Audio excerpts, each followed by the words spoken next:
Students welcome to my YouTube channel మనీసార్ classes. చూడండి, already జైన మతానికి సంబంధించి పార్ట్ 1 వీడియో అయితే అప్లోడ్ చేసేసాను. ఇది పార్ట్ 2 వీడియో అనమాట. ఒకవేళ ఎవరైనా చూడకపోతే పాతది చూసి ఇక్కడికి రండి. దానికి సంబంధించినటువంటి లింక్ను కింద డిస్క్రిప్షన్లో అయితే ఇస్తాను, కావాలంటే ఒకసారి అక్కడైనా సరే మీరు చూసుకోండి. ఓకే, సో పార్ట్ 1లో అసలు జైన మతం పుట్టడానికి కారణాలు ఏంటి, మొత్తం జైన మతంలో ఎంతమంది ఉన్నారు, వాళ్ళ తీర్థంకర్లను ఎందుకు అంటారు, వాళ్ళ యొక్క గుర్తులు ఏంటి, ఇవన్నీ కూడా మనమైతే డిస్కషన్ చేసామన్నమాట. అదవుతుందా? ఇక ఈ క్లాస్లో వచ్చేటప్పటికి కొంచెం మెయిన్ సబ్జెక్ట్లోకి వెళ్దాం. అదవుతుందా? దాంట్లో ఫస్ట్ బిట్ అనమాట. చూడండి, జైన మత స్థాపకుడు ఎవరు అని అడుగుతాడు. ఆల్రెడీ బిట్ ఇంతకుముందు చెప్పాను, మళ్ళీ చెప్తున్నాను చూడండి. జైన మత స్థాపకుడు ఎవరు, ఇంపార్టెంట్ అనమాట. జైన మత స్థాపకుడు ఎవరు అంటే ఋషభనాథుడు అంటారు. ఏం పేరు ఆయన పేరు? ఋషభనాథుడు అంటారు అనమాట, జైన మత స్థాపకుడి పేరు. చూడండి, ఇతనికే ఇంకొక పేరు కూడా ఉంది, నారాయణుడు అంటారు. ఏమంటారు? నారాయణుడు అంటారు. అయితే నారాయణుడు అని ఎక్కడ ప్రస్తావించారు అంటే ఈయన్ని పురాణాలలో ప్రస్తావించారు. అది కూడా ఏ పురాణం అంటే విష్ణు పురాణం, భాగవత పురాణం అని ఉంటాయి. విష్ణు పురాణం, భాగవత పురాణం. చూడండి, మొత్తం మనకి పురాణాల సంఖ్య ఎంత అంటే 18 పురాణాలు ఉంటాయి. మొత్తం ఉపనిషత్తుల సంఖ్య ఎంత? 108. మొత్తం వేదాల సంఖ్య ఎంత? 4. ఉపవేదాల సంఖ్య ఎంత? 4. వేదాంగాల సంఖ్య ఎంత? 6. ఇట్లా ఉంటాయి అన్నమాట. అదవుతుందా? సో ఇప్పుడు విష్ణు పురాణం, భాగవత పురాణాల ప్రకారం జైన మతంలో ఎవరిని నారాయణుడిగా ప్రస్తావించారు అంటే ఋషభనాథుడనే నారాయణుడిగా ప్రస్తావించారు విష్ణు పురాణం, భాగవత పురాణాల్లో. ఇంపార్టెంట్ బిట్ అన్నమాట. ఓకే, నెక్స్ట్, ఇతనికి 2 కుమారులు ఉన్నారు. ఒక ఆయన పేరు భరతుడు అంటారు. ఏమంటారు? భరతుడు అంటారు అన్నమాట. ఇంకొక ఆయన పేరు వెరీ వెరీ ఇంపార్టెంట్, గోమటేశ్వరుడు అంటారు. గోమటేశ్వరుడు.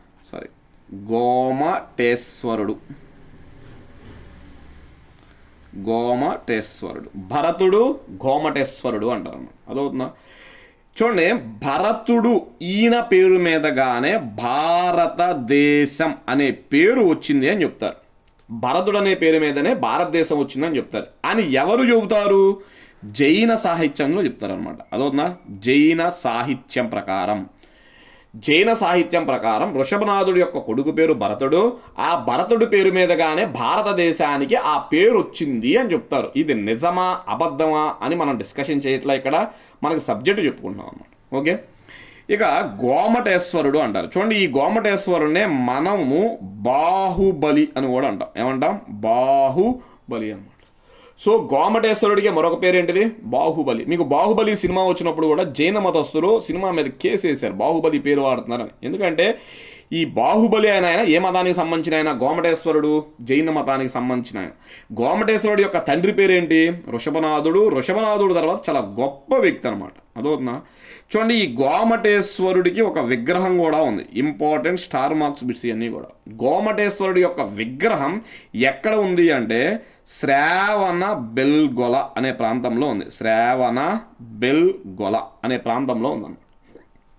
మరి ఈ శ్రావణ బెల్గొల అనే ప్రాంతం ఏ రాష్ట్రంలో ఉంది అని అడిగితే మాత్రం కర్ణాటక రాష్ట్రంలో ఉంది. ఎక్కడ? కర్ణాటక రాష్ట్రంలో ఉందన్నమాట. ఇన్నిసార్లు అడిగాడు. శ్రావణ బెల్గొలలో ఉన్న ప్రముఖ జైన మతానికి చెందింది ఎవరి విగ్రహం? గోమటేశ్వరుడి విగ్రహం. లేదా గోమటేశ్వర విగ్రహం ఎక్కడుంది? శ్రావణ బెల్గొల, కర్ణాటక.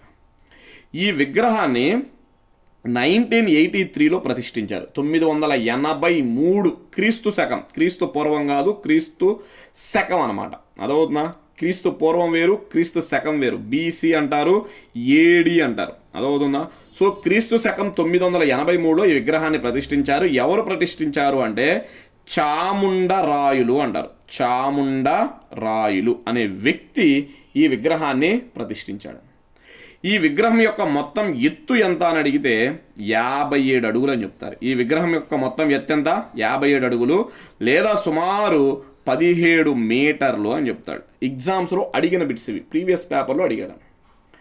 ఈ విగ్రహానికి ప్రతి 12 సంవత్సరాలకు ఒకసారి, ఇది కూడా ఇంపార్టెంట్, ప్రతి 12 సంవత్సరాలకు ఒకసారి ఒక పూజ జరిగిద్ది అనమాట. దాన్ని ఏమని పిలుస్తారు అంటే మహామస్తాభిషేకం అంటారు. మహామస్తాభిషేకం.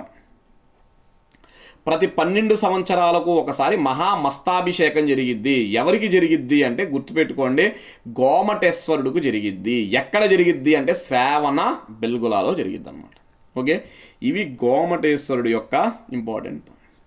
అదేవిధంగా ఈయనకు ఒక కూతురు కూడా ఉందన్నమాట. ఆమె పేరు ఏంటి అంటే బ్రాహ్మి అంటారు, లేదా బ్రహ్మి అంటారు అనమాట. అదవుతుందా? ఈమె కూతురు పేరు బ్రాహ్మి. మనకి లిపి ఉంటుంది, బ్రాహ్మి లిపి అని ఒకటి ఉంటుంది. ఏంటిది? బ్రాహ్మి లిపి. చూడండి, బ్రాహ్మి లిపి అని ఒకటి ఉంటుంది, ఇంకోటి ఖరోష్ఠీ లిపి అని కూడా ఉంటుంది. ఏముంటుంది? ఖరోష్ఠీ లిపి. బ్రాహ్మి లిపి, ఖరోష్ఠీ లిపి. అదవుతుందా? కుడి నుంచి గుర్తుపెట్టుకోండి, కుడి నుంచి ఎడమకు రాస్తే అది ఖరోష్ఠీ లిపి. అలా కాకుండా ఎడమ నుంచి కుడికి రాసుకుంటా వెళ్తే అది బ్రాహ్మి లిపి అనమాట. అదవుతుందా? అయితే ఇప్పుడు ఇదంతా ఎందుకు చెప్తున్నానంటే, జైన సాహిత్యం ప్రకారం గుర్తుపెట్టుకోండి, ఇది నిజమా అబద్ధమా మనం చరిత్రను ఎప్పుడూ డిసైడ్ చేయలేం. అదవుతుందా? కానీ జైన సాహిత్యంలో ఏముంది అంటే, జైన సాహిత్య ప్రకారం బ్రాహ్మి అనే ఆమె ఒక లిపిని కనుగొంది, దానికే బ్రాహ్మి లిపి అని పేరు పెట్టారని చెప్తారు. అదవుతుందా? జైన సాహిత్యం ప్రకారం బ్రాహ్మి లిపిని ఎవరు కనుగొన్నారు అంటే బ్రాహ్మి కనుగొంది. ఎవరి బ్రాహ్మి అంటే వృషభనాథుడు యొక్క కూతురు అని చెప్తారు. అదవుతుందా? ఇంపార్టెంట్, గుర్తుపెట్టుకోండి. ఓకే, నెక్స్ట్ అసలు చూడండి, ఈ వృషభనాథుడు అదవుతుందా, ఈ వృషభనాథుడు, ఈ గోమటేశ్వరుడు వీళ్ళిద్దరూ కలిసి ఒక రాజ్యాన్ని కూడా పరిపాలించినట్టు ఆధారాలు ఉన్నాయి. వృషభనాథుడు, గోమటేశ్వరుడు. ఎందుకంటే మీకు ఆల్రెడీ ఫస్ట్ వీడియోలో చెప్పా, జైన మతంలో అన్న వాళ్ళందరూ కూడా ఎవరని చెప్పా మీకు? క్షత్రియులు అని చెప్పా. గుర్తుందో లేదో? జైన మతస్థులు అందరూ క్షత్రియులే. అదవుతుందా? సో ఈ వృషభనాథుడు, గోమటేశ్వరుడు అనే వాళ్ళు కలిసి ఒక ప్రాంతాన్ని, ఒక రాజ్యాన్ని పరిపాలించారంట. Very very important.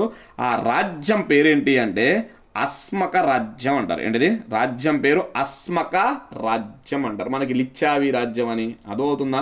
చాలా రాజ్యాలు, 16 మహాజనపదాలు ఉన్నాయన్నమాట. ఆ 16 మహాజనపదాలలో అస్మక రాజ్యం ఒకటి. ఇది బోధాన్ని క్యాపిటల్ చేసుకుని ఉండేది. బోధాన్ అంటారు. బోధాన్ని రాజధానిగా చేసుకుని అస్మక రాజ్యం ఉండేది. ఈ అస్మక రాజ్యాన్ని ఎవరెవరు పాలించారు అంటే ఆ వృషభనాథుడు, అదేవిధంగా ఆయన యొక్క కొడుకు గోమటేశ్వరుడు. ఓకే, ఇవన్నీ కూడా ఎవరికి సంబంధించిన పాయింట్లు అంటే మనకి వృషభనాథుడికి సంబంధించినటువంటి పాయింట్. నెక్స్ట్ దాని తర్వాత చూడండి, నెక్స్ట్ పర్సను పార్శ్వనాథుడు. నెక్స్ట్ పర్సన్ అనమాట పార్శ్వనాథుడు. ఈ పార్శ్వనాథుడు గురించి ఇంపార్టెంట్ బిట్ ఏంటి అంటే, ఈయన 23వ తీర్థాంకరుడు. మొదటి తీర్థాంకరుడు ఎవరు? వృషభనాథుడు. 23వ తీర్థాంకరుడు ఎవరు? పార్శ్వనాథుడు. అదవుతుందా? ఈయన్నే ఏమని పిలుస్తారు అంటే జైన మతం యొక్క చారిత్రాత్మక స్థాపకుడు అని పిలుస్తారు. జైన మతం యొక్క చారిత్రాత్మక స్థాపకుడు అని ఎవరిని పిలుస్తారు అంటే పార్శ్వనాథుడిని పిలుస్తారు అనమాట. ఎవరిని? పార్శ్వనాథుడు. జైన మతం యొక్క స్థాపకుడు ఎవరు అంటే వృషభనాథుడు. జైన మతం యొక్క చారిత్రాత్మక స్థాపకుడు ఎవరంటే మాత్రం పార్శ్వనాథుడు అని చెప్తారన్నమాట. అదవుతుందా? నెక్స్ట్, ఈ పార్శ్వనాథుడు యొక్క వంశాన్ని ఏమని పిలుస్తారు అంటే ఇక్ష్వాక వంశం అని పిలుస్తారు. ఇది కూడా అడిగిన బిట్ అనమాట. అదవుతుందా? జైన మతంలో ఏ తీర్థాంకరుడు ఇక్ష్వాక వంశానికి చెందినవాడుగా చెబుతారు. ఇక్ష్వాక వంశానికి చెందినవాడుగా ఎవరిని చెప్తారు అంటే పార్శ్వనాథుడు అని చెప్తాడు అనమాట. Important bit, star mark bit అన్నమాట. ఓకే, నెక్స్ట్, ఈ పార్శ్వనాథుడినే శతాయువుగా పిలుస్తారనమాట. ఏంటిది? శతాయువు అంటారు. శతాయువు అంటే అర్థం ఏంటి అంటే 100 years అనమాట. 100 సంవత్సరాలు జీవించున్న వ్యక్తి అనమాట. గుర్తుపెట్టుకోండి, జైన మతంలో 24 మంది తీర్థాంకురులో 100 సంవత్సరాలు బతికిన ఏకైక వ్యక్తి ఎవరు అంటే పార్శ్వనాథుడు. అందుకే ఈయన్ని శతాయువు అని అయితే పిలుస్తారు. ఇతని తండ్రి పేరు వచ్చేటప్పటికి అశ్వసేన అంటారు. ఏమంటారు?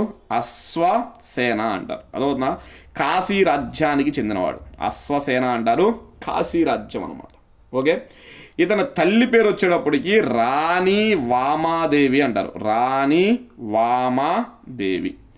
అశ్వసేన వాళ్ళ తండ్రి పేరు, కాశీ రాజ్యం. వాళ్ళ తల్లి పేరు అయితే రాణి వామదేవి అంటారు. అదవుతుందా? నెక్స్ట్, ఇతని శిష్యులు ఇతనిని ఒక పేరుతో సత్కరించారు. చూడండి, పార్శ్వనాథుడిని ఇతని శిష్యులు ఒక పేరుతో పిలుస్తారు. ఏమని పిలుస్తారు అంటే పురుషధనయ అని పిలుస్తారు. ఏంటిది? పురుషధనయ అని పిలుస్తారు. గుర్తుపెట్టుకోండి. ఎగ్జామ్లో ఎలా అడుగుతారు? పురుషధనియ అనే బిరుదు ఏ జైన మత తీర్థాంకరుడికి ఉంది అని అడుగుతాడు. పురుషధనియ అనే బిరుదు ఏ జైన మత తీర్థాంకరుడికి ఉంది అని అడిగితే మీరేం చెప్పాలి?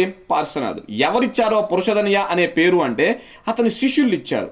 అసలు పురుషధనియ అంటే అర్థం ఏంటి సార్? పురుషధనియ అంటే అర్థం ఏంటి అంటే ప్రజల చేత, ఎవరి చేత?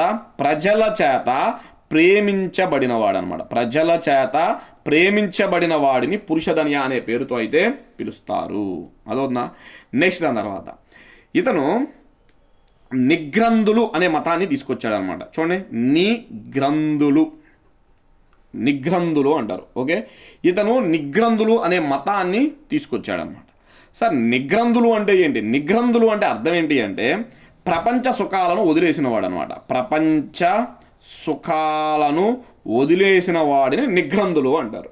అంటే ఎవరైతే వచ్చి జైన మతంలో జాయిన్ అవుతున్నారో ఇతని శిష్యులుగా, వాళ్ళందరినీ ఈయన ఏమని పిలిచాడు అంటే నిగ్రంథులు అని పిలిచాడు. గుర్తుపెట్టుకోండి, పార్శ్వనాథుడు యొక్క శిష్యులను ఏమని పిలుస్తారు? నిగ్రంథులు అని పిలుస్తారు. అదోనా ఎన్నిసార్లు అడిగాడు బిడ్డు. నిగ్రంథులు జైన మతస్థులు నేను కాదనట్ల, కానీ పార్శ్వనాథుడు యొక్క శిష్యులు. ఓకే, నెక్స్ట్ మీకు అశోకుడు తెలుసు అందరికీ, ద గ్రేట్ అశోక అంటారు. మౌర్య వంశానికి సంబంధించిన వ్యక్తి. ఈయన అనేక శాసనాలు వేయించాడు. అశోకుడి శాసనాల్లో కూడా జైనులను ఏమని ప్రస్తావించాడు అంటే నిగ్రంథులు అనే ప్రస్తావించాడు. ఇది కూడా ఇంపార్టెంట్. అశోకుడు తన శాసనాలలో జైనులను ఏమని ప్రస్తావించాడు అంటే నిగ్రంథులు అని ప్రకటించాడు అన్నమాట. ఏమని? నిగ్రంథులు. నెక్స్ట్ చూడండి, నెక్స్ట్ మనకి హుయాన్ సాంగ్ అని ఒక ఆయన ఉంటాడు. ఎవరు? హుయాన్ సాంగ్ అంటారు. ఈ హుయాన్ సాంగ్ అనే వ్యక్తి హర్షుడి కాలంలో భారతదేశానికి వస్తాడు. అదవుతుందా? హర్షుడు అని ఒక ఆయన ఉంటాడు. హర్ష గుప్తుడు అని చెప్పి ఒక ఆయన ఉంటాడు. హర్షచంద్ర ఆ హర్షుడి కాలంలో హుయాన్ సాంగ్ భారతదేశానికి వస్తాడు. భారతదేశానికి వచ్చి ఈయన కూడా గ్రంథాలు రాస్తాడు. సియూకి అనే గ్రంథాన్ని రాస్తాడు. నేను అవన్నీ తర్వాత చెప్తాలే కానీ హుయాన్ సాంగ్ అనే వ్యక్తి సియూకి అనే గ్రంథం రాస్తాడు. ఆ గ్రంథాలలో కూడా జైనులను అనమాట, ఎవరిని? జైనులను ఏమని పేర్కొన్నాడు అంటే నిగ్రంథులు అనే పేర్కొన్నాడు. అశోకుడు శాసనాల్లో నిగ్రంథులు అనే ఉంది. జైనుల శాసనాల్లో హుయాన్ సాంగ్ దాంట్లో కూడా నిగ్రంథులు అనే ఉందన్నమాట. అంటే సింపుల్గా మీకు ఏం చెప్పచ్చు అంటే 24వ తీర్థాంకరుడు ఎవరు? నెక్స్ట్ మనకి 24వ తీర్థాంకరుడు మహావీరుడు. మీకు ఆల్రెడీ ఫస్ట్ వీడియోలో చెప్పా, మహావీరుడు, వర్ధమాన మహావీరుడు అంటారు. అదవుతుందా? సో ఈ వర్ధమాన మహావీరుడు కన్నా ముందు ఉన్న వాళ్ళందరినీ కూడా నిగ్రంథులు అనే పిలుస్తారు. మహావీరుడు వచ్చిన తరువాత వాళ్ళందరికీ జైనులు అని పేరు పెట్టాడు అనమాట. అదవుతుందా? గుర్తుపెట్టుకోండి, నిగ్రంథులని ఎవరిని పిలుస్తారు? 23వ తీర్థాంకరుడైన పార్శ్వనాథుడి యొక్క శిష్యులందరినీ, జైన మతంలో ఉన్న వాళ్ళందరినీ నిగ్రంథులు అని పిలుస్తారు అన్నమాట. ఓకే, నెక్స్ట్ దాని తర్వాత అసలు ఈ నిగ్రంథులు అంటే జైన మతస్థులు, ఈ జైన మతస్థులు పాటించవలసినటువంటి సూత్రాలను చెప్పాడు అనమాట. అదవుతుందా? ఈ నిగ్రంథులు పాటించవలసినటువంటి సూత్రాలను చెప్పాడు. ఎవరు చెప్పారు? పార్శ్వనాథుడు చెప్పాడు. మరి ఎన్ని మొత్తం చెప్పాడు అంటే 4 సూత్రాలను చెప్పాడు. ఎన్ని సూత్రాలను? 4 సూత్రాలని ఆయన చెప్పాడు. ఏం సార్ ఆ 4 సూత్రాలు అంటే, ఒకటి అహింస అంటారు. ఏమంటారు? అహింస అంటారు. గుర్తుపెట్టుకోండి, అహింసా మార్గంలోనే నడవాలి. అంటే హింసను ఏం చేయాలి? అందరూ కూడా వీడనాడాలి, వదిలేయాలి అని చెప్పాడు అనమాట. ఇది ఒక సూత్రం. నెక్స్ట్ దాని తర్వాత రెండోది వచ్చేటప్పటికి సత్య అంటారు. ఏమంటారు? సత్య. ఎప్పుడూ కూడా సత్యమే పలకాలి, అసత్యం పలకకూడదు అని ఉంటుంది అనమాట. ఓకే, ఇది ఒక సూత్రం. నెక్స్ట్ దాని తర్వాత మూడవ సూత్రం ఏంటి అంటే ఆస్తేయ అంటారు. ఏమంటారు? ఆస్తేయ అంటారు. ఆస్తేయ అంటే అర్థం ఏంటి అంటే దొంగతనం చెయ్యరాదు అంటారు. ఏమంటారు? దొంగతనం చెయ్యరాదు. ఆస్తేయం అంటే దొంగతనం చేయకూడదు, ఎట్టి పరిస్థితుల్లో దొంగతనం చేయకూడదు. ఇక 4వది వచ్చేటప్పటికి అపరిగ్రహం అంటారు. ఏంటిది? అపరిగ్రహ అంటారు. అపరిగ్రహ అంటే అర్థం ఏంటి అంటే ఆస్తిని కలిగి ఉండకూడదు, డబ్బుని కలిగి ఉండకూడదు. చూడండి, నిగ్రంథులు లేదా జైన మతస్థులుకి ప్రధానంగా 4 సూత్రాలను చెప్పిన వ్యక్తి ఎవరు అంటే పార్శ్వనాథుడు. ఫస్ట్ టైం సూత్రాలు చెప్పారు ఒక వ్యక్తి. అహింస, ఎప్పుడూ కూడా అహింసా మార్గంలో నడవాలి, హింసను వదిలేయాలి. 2 సత్య, ఎప్పుడూ కూడా సత్యాలే పలకాలి, అసత్యాలు పలకకూడదు.